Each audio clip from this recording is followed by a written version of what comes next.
हमारा आज का ऑब्जेक्टिव क्या है? Understanding number formats. नंबर आपको पता कितने फॉर्मेट्स के होते हैं, ठीक है। कोई परसेंटेज का फॉर्मेट होता है, ठीक है, या फिर कोई डेसिमल नंबर होता है यानी पॉइंट वाली वैल्यू, ठीक है। इसी तरह से बहुत सारे नंबर्स होते हैं और एक जो करेंसी वाला नंबर भी होता है जिसके साथ करेंसी का सिंबल लगा होता है। चलिए स्टार्ट करते हैं आज अंडरस्टैंडिंग नंबर फॉर्मेट। एक्सेल में जाके नंबर फॉर्मेट को समझते हैं, ठीक है। When ever you working on a spreadsheet, spreadsheet कहते हैं जो आपके पास शीट आ रही है इसको स्प्रेडशीट कहते हैं, ठीक है, जिसमें combination of rows and column का कंसेप्ट होता है, ठीक है। It's good idea to use appropriate number format for your data, ठीक है। Number format tell your spreadsheet exactly what type of data, यानी अगर आपके पास करेंसी का टाइप का डेटा है, करेंसी के टाइप का डेटा है तो करेंसी शो होगी। अगर आपके पास कोई भी नंबर है, मतलब आपके पास किसी भी किस्म का नंबर हो ना, डेटा नंबर, उसके साथ अगर उसका सिंबल लगाओ तो आपको इजीली अंडरस्टैंडिंग होगी, ठीक है। जैसे करेंसी के लिए आप लोग क्या करते हैं, डॉलर लगा देते हैं, ठीक है, या आरएस भी लगा सकते हैं। अगर कोई नंबर है तो परसेंटेज लगाएंगे तो आप परसेंटेज भी शो करवा सकते हैं। अगर वो नंबर टाइम के फॉर्मेट में है तो टाइम के फॉर्मेट में आ गया, यानी हर एक चीज़ का फॉर्मेट होता है, सही है। अच्छा, नंबर फॉर्मेट क्यों जरूरी है आप इसको पढ़ लीजिएगा। Number format not only make your spreadsheet easier to read, ठीक है, ये सिर्फ आपके पढ़ने के तरीके को आसान नहीं बनाता बल्कि ये आपके लिए जरूरी है, ठीक है। अच्छा, when apply of number format you are telling your spreadsheet exactly what type of values, यानी आप जब वैल्यूज डाल रहे होते हैं तो आपको पता होता है कि आप लोग क्या वैल्यू डाल रहे होते हैं, ठीक है। For example the data format tells the spreadsheet you are entering specific calendar dates, specific, किसी भी एक स्पेसिफिक की बात हो रही है। This allows the spreadsheet to better understand your data, तो ये आपको अलाउ करता है कि आप लोग बेहतरीन अंडरस्टैंडिंग के लिए कि क्या है वो डेटा कौन सा फॉर्मेट का है। अगर कैलेंडर दिया तो आपको पता चल जाएगा कैलेंडर के फॉर्मेट में आ रहा है, ठीक है। अगर परसेंटेज दिया परसेंटेज की फॉर्मेट में, ठीक है। अच्छा नहीं, अब आते हैं काम की बात। तो ये सबसे पहले नंबर डाले 21, 33, 16, ये नंबर डाल दिए। तो मैं एक काम करता हूँ, विंडोज REXEL इसको ओपन कर लिया।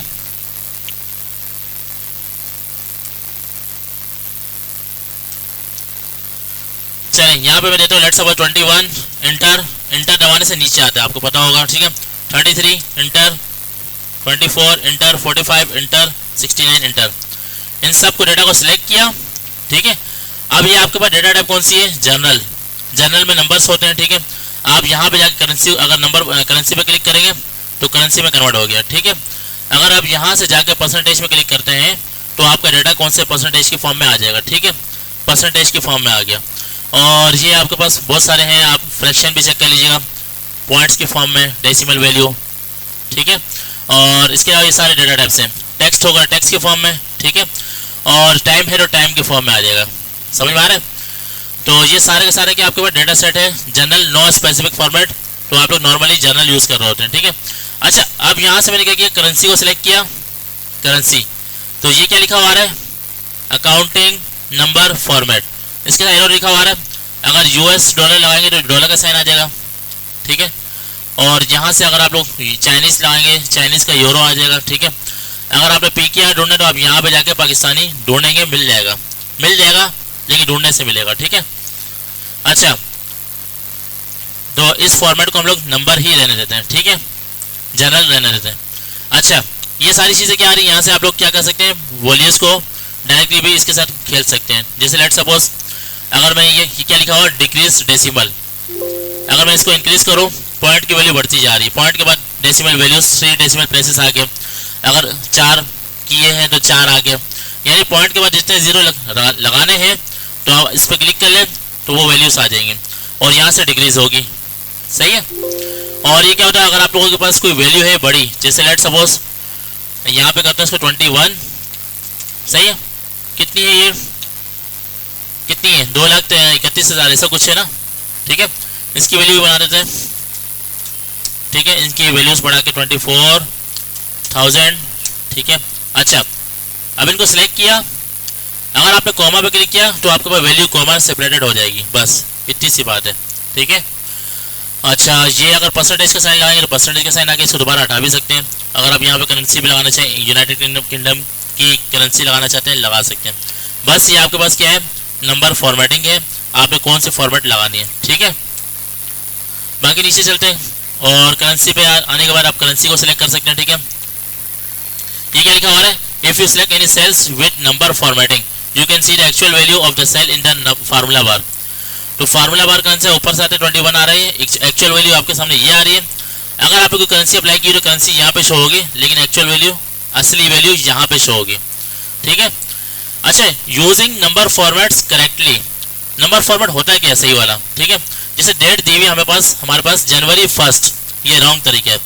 आपने जब भी इंफॉर्मेशन देनी है पूरी दें, साल के साथ दें। ठीक है, 1 जनवरी 2014 एग्जैक्ट वैल्यू बता रहे हैं, कोई चीज़ छोड़ी नहीं है, कंफ्यूज नहीं कर रहा आपको। अगर आप लोगों ने परसेंटेज शो करनी है तो 50% शो नहीं करना, 50% शो करना है। तो परसेंट सिंबल शो कर रहा है, आपके पास परसेंट है। ठीक है, अगर टाइम शो कर रहा है तो आपने नून नहीं लिखना, आपने बकायदा टाइम प्रॉपर लिखना है, PM है या AM है, प्रॉपर लिखना है आपने। ठीक है, इसी तरह से और भी इसकी बहुत सारी चीज़ें दी हुई हैं, जैसे लेट सपोज परसेंटेज फॉर्मेट, तो ये 15% आ रहा है। ठीक है, और ये तरीका क्या लिखा हुआ है, ये गलत तरीका है, 112.50, ये परसेंटेज है लेकिन पता ही नहीं चल रहा परसेंटेज है भी या नहीं है, क्योंकि यहाँ पे परसेंटेज का साइन नहीं लगा हुआ, ये गलत तरीका है। सही तरीका क्या है कि यहाँ पे जैसे लेट सपोज आपके पास आ रहा है 1.13, ठीक है, परसेंटेज फॉर्मेटिंग क्या आ रहा है, आपने परसेंटेज शो किए यहाँ पे, ऊपर नहीं देखें, यहाँ पे 5% लिखा हुआ है, बिल्कुल सही, ये जस्ट 5 लिखा हुआ है, नहीं पता चल रहा। और आपके पास परसेंटेज अगर नहीं निकला हुआ तो कम से कम 0.05 लिखा हुआ, आपको पता है कि इसको कैलकुलेट कर सकते हैं, तो ये भी तरीका सही है। ठीक है, लेकिन आपने अधूरा नंबर नहीं छोड़ना बस, जैसे ये 5 छोड़ा हुआ। ठीक है, डेट फॉर्मेट क्या होता है, डेट के भी बहुत सारे फॉर्मेट्स आते हैं। ठीक है, आपको पता है पहले मंथ आता है फिर डेट आती है, और कई दफ़ा डेट पहले होता है मंथ बाद में होता है, और कई चांसेस में ईयर पहले होता है। बहुत सारे फॉर्मेट आप इसको मैं दिखाऊंगा, इंशाल्लाह इंट्रोड्यूस करवाऊंगा। ठीक है, जैसे लेट सपोज यहाँ पे आते हैं, यहाँ लिखा 01/02/2024 आ गया, इसी को मैंने फिल कर दिया, आपके पास डेट आ रही है। सही है। अच्छा, इस डेट को सिलेक्ट किया मैंने, और यहाँ से जाके डेट के फॉर्मेट पे जाते हैं, लॉन्ग डेट जाते हैं। सही है, तो ये क्या हो गया बताएं क्या मसला है, इसकी विड्थ कम हो गई है, इसलिए आपके पास एरर आ रहा है, लॉन्ग डेट आ गई। ठीक है, और अगर आप यहाँ पे जाएँ तो लॉन्ग डेट के लिए शॉर्ट डेट करें, छोटी डेट आ गई। ठीक है, और क्या कहते हैं, लॉन्ग डेट पर दोबारा आते हैं, और इसके अलावा बहुत सारी चीज़ें आ रही। ठीक है, मोर नंबर फॉर्मेट पाएंगे, और यहाँ पे डेट पे जाने के बाद आप यहाँ से भी कोई सा भी सिलेक्ट कर सकते हैं। ठीक है, वेडनेसडे मार्च 14, 2012 ओके किया, तो आपके पास इस फॉर्मेट में भी आ गया। सही है, तो सारा काम यहाँ से भी मिल जाएगा आपको। कहाँ से, यहाँ जाने के बाद यहाँ नंबर फॉर्मेट पे जाके आप अपनी मर्जी की सेटिंग भी कर सकते हैं, चाहे वो डेट हो, टाइम हो, फ्रैक्शन हो, कुछ भी हो, XYZ जो आप अपनी मर्जी करना चाह रहे हैं। ठीक है जी, अब आते हैं नीचे थोड़ा सा, ये क्या लिखा आ रहा है, ट्राई दिस। ठीक है, आप इसको ट्राई कर लीजिएगा, ट्राई एंटर डेट्स 10/12। ठीक है, अक्टूबर, ये फिलहाल इसको छोड़ दो। अच्छा, अदर डेट फॉर्मेट ऑप्शंस मैंने आपको बताया है, लास्ट में जाएंगे आपके पास ऑप्शंस आ जाएंगे, आप यहाँ से जो फॉर्मेट सेलेक्ट करेंगे वो अप्लाई हो जाएगा। ठीक है, नंबर फॉर्मेटिंग टिप्स दी हुई इसने। ठीक है, करेंसी लगा दिया है, तो करेंसी के अंदर आपने परसेंटेज वगैरह सारी वही चीज़ें हैं, कोई नई चीज़ नहीं है। यानी जो नंबर करेंसी वाला है उसके साथ करेंसी का सिंबल लगा दें, जो नंबर परसेंटेज वाला है उसके साथ परसेंटेज का सिंबल लगा हुआ होना चाहिए। ठीक है, बाकी ये क्या है, डेसिमल वैल्यू को इंक्रीज करना, डिक्रीज करना। ठीक है, यानी पॉइंट के बाद वैल्यूज़ को बढ़ाना और कम करना होता है। ठीक है, यहाँ से। ठीक है, तो ये सारी चीज़ें आ गई। यहाँ पे आते हैं, ये देखा पॉइंट के बाद कितनी वैल्यूज आ रही है, 2 आ रही है, मैं चाह रहा हूँ 3 है, इंक्रीज कर दिया, 3 वैल्यूज आ रही है। और यहाँ से आप डिक्रीज भी कर सकते हैं, इसको नॉर्मल नंबर भी बना सकते हैं। ठीक है, इंस्टेड ऑफ, बजाय इसके आप डेसिमल नंबर बनाएं। ठीक है, चले भाई, अगला टॉपिक हमारा कौन सा है, वर्किंग विथ मल्टीपल वर्कशीट। पहले ये देखें मल्टीपल का मतलब क्या होता है, बहुत सारे। सही है, वर्किंग विथ मल्टीपल वर्कशीट्स, आप एक शीट के ऊपर काम कर रहे हैं, आप अगर मैं बोलूँ आप बहुत सारी शीटों पर काम कर रहे हैं तो आप कर सकते हैं। ठीक है, चलिए मैं आपके सामने एक शीट पहले रफली बनाता हूँ, यहाँ आता हूँ। सही, इन डेटा को सारा को रिमूव किया। सही है, और यहाँ पे जाके राइट करता हूँ रीनेम। भाई ये है हमारे पास स्टूडेंट लिस्ट, बना दिया। लेट सपोज यहाँ पे लिख दिया शाजेब शेरोज, ठीक है, और जोहेब। ठीक है, यहाँ पे मैंने हेडिंग लगा दी स्टूडेंट लिस्ट। ठीक है, इसी को मैंने सेलेक्ट किया यहाँ से डायरेक्टली, इसका साइज बढ़ा दिया यहाँ से, ठीक है, और कलर भी चेंज कर दिया। तो हमारे पास स्टूडेंट लिस्ट आ गई, ठीक है। और ये समझे कि ये 3 स्टूडेंट जो है ना बहुत सारे स्टूडेंट हैं। मैं फिलहाल इसी को कॉपी पेस्ट करके फैला रहा हूँ, ठीक है। यहाँ पे लिखता हूँ 01 इंटर, 2 इंटर, दोनों को सिलेक्ट किया। सही है, ये चीज़ समझ में आ रही है आप लोगों को। अच्छा, अब मैं चाह रहा हूँ मल्टीपल वर्कशीट्स पर काम करना है। ये जो एक शीट है, एक होगी इंस्ट्रक्टर लिस्ट, इसी को राइट क्लिक किया, रीनेम कर दिया इंस्ट्रक्टर, यानी आपके जो टीचर्स हैं।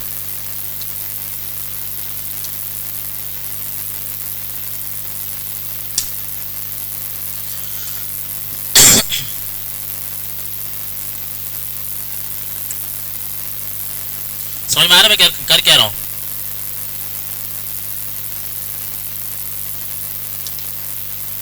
सही है, ये इंस्ट्रक्टर लिस्ट होगी। और लेट सपोज यहाँ पे आ जाए, मैं यही नाम को भी कर लेता हूँ, ठीक है। फिलहाल कंट्रोल सी और यहाँ आके कंट्रोल वी।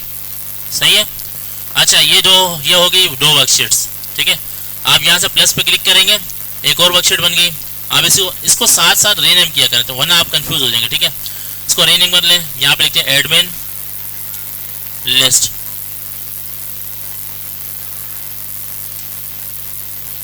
यानी एक वर्कबुक में रहते हुए आप मल्टीपल वर्कशीट्स के ऊपर काम कर सकते हैं एट अ टाइम, ठीक है। तो यहाँ पे जिस शीट को ओपन करेंगे वही शीट ओपन होगी, ठीक है। ठीक है, अगर मैं इस पर क्लिक कर रहा हूँ तो ये वाली लिस्ट ओपन होगी। अगर एडमिन लिस्ट पे आ रहा हूँ तो आपका मल्टीपल वर्कशीट्स होती हैं, ठीक है। अच्छा, इसका रियल लाइफ में इस्तेमाल क्या होता है? अगर इंडस्ट्री में कोई शीट्स बन रही है, उसके लिए जैसे लेट्स सपोज एम्प्लॉय का डाटा होता है, ठीक है। एम्प्लॉय की लिस्ट अलग होती है, एडमिन की लिस्ट अलग होती है, हर चीज़, ठीक है। और जितना सामान आ रहा है जा रहा है उन सब की एक एक क्या होती है, शीट अलग से बनी होती है, ठीक है। और दूसरी बात पता है क्या, इन शीट्स का फ़ायदा ये होता है, लेट सपोज कंपनी को 20 लाख का नुकसान हुआ। अब जब वो एक शीट के अंदर अपडेट करेगा 20 लाख का नुकसान हुआ, ऑटोमेटिकली सब शीट्स के अंदर जाके सारी शीटों में 20 लाख माइनस हो जाएंगे ऑटोमेटिकली। और आपको मैंने कल बताया था कि किस तरह से नंबर आपके पास अपडेट होते हैं। अगर आप लोग कहीं प्लस करते हैं, अगर उस वैल्यू को चेंज करते हैं, ऑटोमेटिकली इसके टोटल में भी चेंज आता है, ठीक है। ऑटोमेटिकली इसकी जहाँ जहाँ वैल्यूज लगी होती है वहाँ पे भी इसका चेंज आता है, ठीक है। ये चीज़ समझ में आ रही है आप लोगों को? लेट सपोज यहाँ पे देख लें, आखिरी दफ़ा दोबारा समझा दूँ, 25 इंटर, 34 इंटर, 46 इंटर, ठीक है। मैंने कम से कम ले लिया नंबर और यहाँ पे लगाता हूँ सम, SUM, ठीक है। अच्छा, ये फार्मूला मैं आपको सिखाऊंगा इंशाल्लाह, ठीक है। अभी आप फिलहाल देखें, SUM ब्रैकेट ओपन किया मैंने, इस रेंज को सिलेक्ट किया और एंटर दबा दिया, आपके पास प्लस आ गया, 598 इसकी वैल्यूज आ रही है। लेट सपोज मैं 25 को 35 करके जैसे ही इंटर प्रेस करता हूँ, इसका रिजल्ट भी चेंज हो गया। सही है, ये तो आपके सामने हुआ।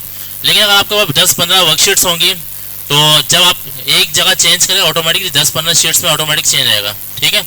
इसका ये फ़ायदा होता है। चलिए अब आते हैं वर्कशीट की तरफ। To insert a new worksheet, insert करने के लिए आप प्लस पे क्लिक करेंगे, ठीक है। जैसे इसने क्या किया, सितंबर, अक्टूबर, नवंबर, अलग अलग शीट्स बनाई हुई हैं, ठीक है। उसको पता है कौन सा महीने का डाटा कहाँ पड़ा हुआ है, ठीक है। ये आपकी आसानी के लिए होता है, सही है। तो ये ब्लैंक वर्कशीट आ जाएगी, इसके ऊपर आप रीनेमिंग कर सकते हैं, ठीक है। टू कॉपी अ वर्कशीट, आप इसको कॉपी भी कर सकते हैं, राइट क्लिक किया, कॉपी, सही है।